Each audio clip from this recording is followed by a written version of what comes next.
Je vais finir par croire que je suis un putain de sorcier, la famille. Bienvenue dans cette nouvelle vidéo. Victoire de l'Espagne, 2-1 face à la France. Et je vous l'avais dit, je vous l'avais pronostiqué, 2-1 de la part de l'Espagne. Ce sont des analyses, c'est le Sharingan footballistique, comme dit souvent Riles, les gars. J'ai pronostiqué la victoire de l'Espagne, 2-1 et vous avez vu, victoire de l'Espagne, 2-1 la famille face à la France. Le premier pronostic est passé, on connaît déjà le premier finaliste de la Coupe d'Europe. Franchement, gros match des deux côtés. J'avais demandé à ce que ce match demi-finale soit vraiment à la hauteur d'une Coupe d'Europe parce que jusqu'ici, la France n'avait pas à proposer un football intéressant. Et on va pas se mentir, dans cette demi-finale, ils ont quand même proposé un football assez intéressant. Franchement, les gars, Lamine Yamal, ce petit va falloir le suivre de près. Mais frérot, 16 piges, les gars. 16 putains de piges, les frères. Il te met un enroulé pareil.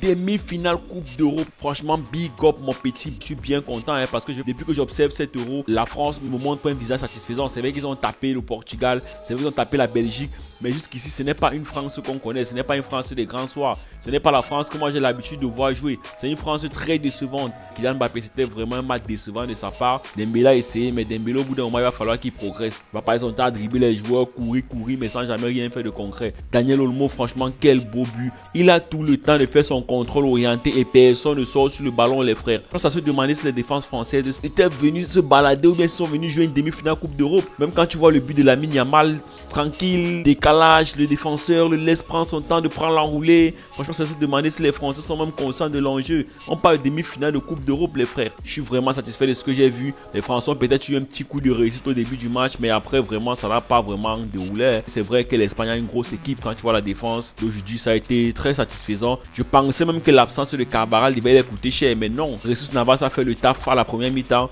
Nacho la seconde en deuxième mi-temps. Franchement, bon coaching payant de la part des Espagnols. Ils ont su bien gérer l'absence de Pedri et de Carvajal. Je suis pas sûr que ça va passer. C'est pas parce qu'aujourd'hui mon pronostic a été payant que forcément le pronostic entre l'Angleterre et le Pays-Bas va être vérifié. L'Espagne m'a procuré du très bon football. C'est le football espagnol qu'on aime voir. Ça a été très huilé, bien qu'en deuxième mi-temps, on va pas se mentir, au bout de la 60e minute, ils ont commencé à beaucoup reculer. C'est normal. La France voulait égaliser. C'est normal. Tu as une demi-finale de Coupe d'Europe. Tu es mené 2-1. C'est normal que tu mets beaucoup plus de pression, que tu dépenses beaucoup plus d'énergie pour égaliser. Mais ça n'a pas été satisfaisant. Pour moi, l'homme du match, c'est Lamine Yamal, il n'y a rien à dire. Daniel Olmo également, très bon joueur. J'adore beaucoup ce petit. C'était pour l'Espagne parce que moi, ce qu'il me propose depuis le début de la compétition, ça mérite d'aller au bout. Je pense même qu'ils sont très bien placés pour gagner ce titre. Franchement, Rodri, très bon dans la récupération, dans la relance, impeccable.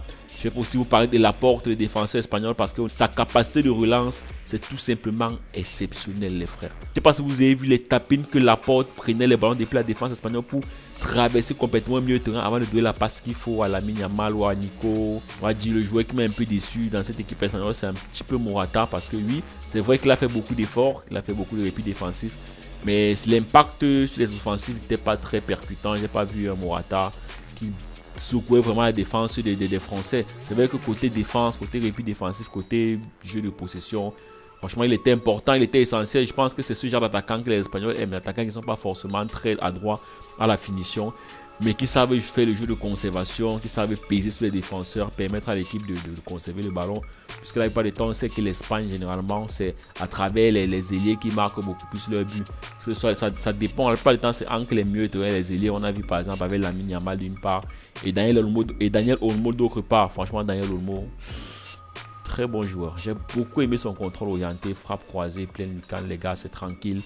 Beau but de sa part, bien que Jules Koundé l'a un peu aidé, mais c'était cadré. Donc le but est pour Daniel Olmo dans tous les cas. Et moi je pense que même si Koundé ne compterait pas, ça allait rentrer au fond parce que Maignan était abattu. Donc dans tous les cas, ça allait rentrer au fond. Encore une fois de plus, très déçu de la prestation des Français, bien qu'aujourd'hui, je pense qu'ils ont essayé d'élever un peu le niveau. C'était une France un peu plus entreprenante que les France qu'on a vu depuis le début de la compétition. Bon, c'est vrai que c'était un peu à l'image du match contre la Belgique. Je pense qu'ils ont un peu élevé le niveau par rapport au match contre la Belgique. Quand l'Espagne essayait vraiment de jouer, d'élever le niveau, on sentait vraiment que cette France était en difficulté. Donc vous voyez que l'Espagne a su gérer les moments forts et les moments faibles de la rencontre. Après tout, c'est normal, ils ont beaucoup de joueurs expérimentés. Quand tu vois des joueurs comme Nacho, qui a tellement d'expérience avec le Real Madrid. Vous savez, il y a des joueurs, quand vous voyez dans une équipe, vous savez qu'il y a beaucoup de sérénité. Même ceux qui sont autour d'eux sont un peu plus sereins parce qu'ils savent que ils viennent d'un club qui a un mental d'acier. C'est pas n'importe qui. Quand tu vois des joueurs comme Carvajal, Nacho, Stade, franchement, tu ne peux être que c'est serein. Tu peux jouer que ton football. Les joueurs comme Rodri, Je sais que ce sont des joueurs qui sont des superstars, ce sont des joueurs qui sont assez stables, qui ne font pas trop d'erreurs, qui sont très très justes dans leur football.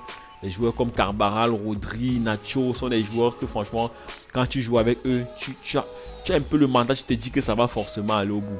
Donc moi je me dis que cette Espagne, c'est un peu à l'image du Real Madrid. C'est un peu à l'image du Real Madrid. C'est vrai que c'est pas le même football. C'est pas un football trop centré sur les ailiers. C'est un football beaucoup plus centré sur un collectif et une possession très huileuse et qui va vraiment de l'avant. Et ce qui me plaît beaucoup cette Espagne, c'est qu'ils ne font pas que des passes circulaires autour de la surface, un peu comme le Barça. Parce que moi, c'est un peu ce qui m'énerve ces dernières années avec le Barça, c'est que ça passe le temps à faire des possessions stériles.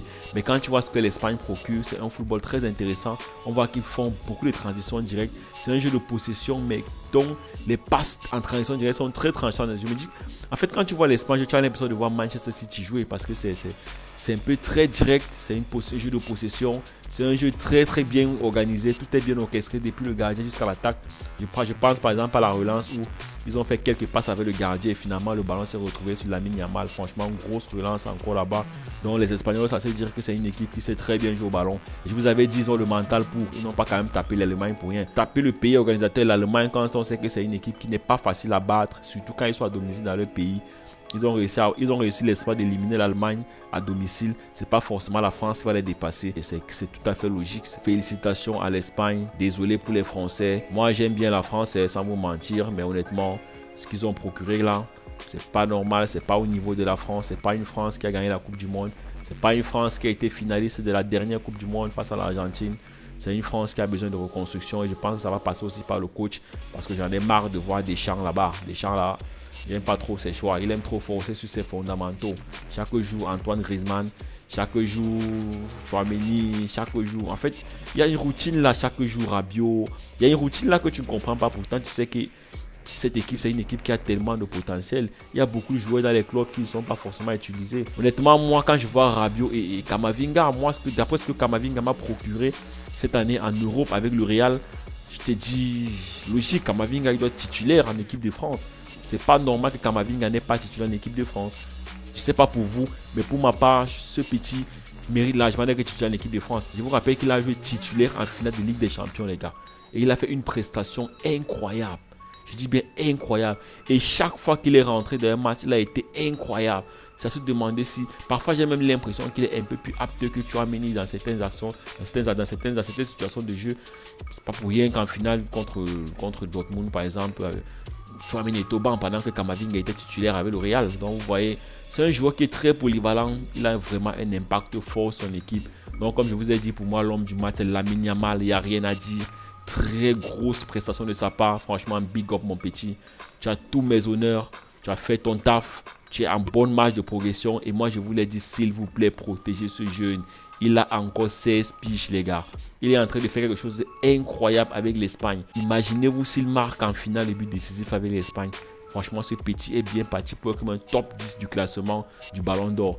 Et voilà Mbappé qui est sorti ce soir.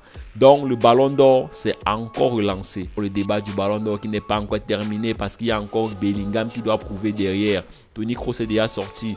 Vinicius est déjà sorti. Mbappé est déjà sorti. Il ne manque plus que Bellingham. Donc Bellingham sait ce qu'il reste à faire. Soit arriver en finale, ce qui ne serait pas trop mal. Ou à défaut gagner l'Euro, ce qui peut très bien le faire, bien que l'Espagne va rester très très compliqué à battre. Mais comme je vous l'ai dit, cette Espagne a des failles. Ça se voit dans le jeu, ils sont très justes. Mais quand tu observes bien, tu te rends compte que si une équipe réussit à mettre beaucoup de pression, il va avoir du mal. Un peu comme l'Allemagne, on a vu par exemple le match contre l'Allemagne, ça a été tellement difficile. On a vu que même l'Espagne avait du mal. Mais c'était une équipe très solide, très bonne dans le mental. Ils ont su faire le taf même quand c'était pas facile. Et voilà, logiquement, ils ont tapé la France. Et moi, je vois pas ce qu'il y a de surprenant. C'était logique. Pour moi, sur le papier, ils étaient les plus forts. Et ils ont prouvé qu'ils étaient les favoris. Donc, dans tous les cas, je les attends en finale. J'ai quand même beaucoup de pression à leur niveau parce que quand tu vois déjà à quel point tout est tracé pour que tu remportes le titre, ça peut pêcher, ça peut merder à la dernière minute. Lamine Yamal, tu as fait du très bon boulot. Tu as marqué des matchs importants, un but important. Quoi de plus pour manger ton palmarès? Mais s'il vous plaît, la famille, protégez-moi ce jeune. Ne le laissez pas se blesser. Ne le laissez pas gâcher sa carrière un peu à la Ansu Fati avec un croisé ou bien quoi que ce soit. Il est encore jeune, il faut l'encadrer, la famille, s'il vous plaît. Encadrer ce jeune. Mais ce qui me plaît quand même, c'est qu'il ne prend pas beaucoup de risques. Quand il sent qu'il ne peut pas, il n'y va pas. Franchement, il est très intelligent, ce petit.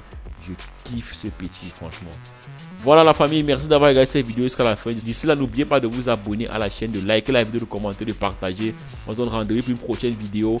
Demain, on va faire la vidéo de débrief après le match Angleterre-Pays-Bas.